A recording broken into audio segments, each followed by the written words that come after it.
Good morning guys, in front of me is TECNO Camon 20 Pro, and let me show you how to change keyboard language on this device.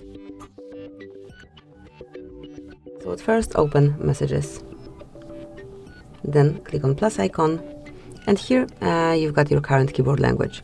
Once you want to change it, once you want to set another one, click on Settings icon, select Languages, and tap on Add Keyboard.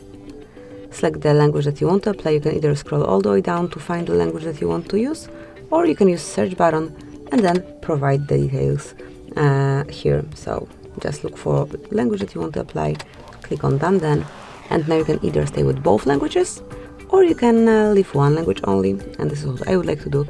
So to remove another language, tap on Edit icon, mark the language that you want to remove and select Bin.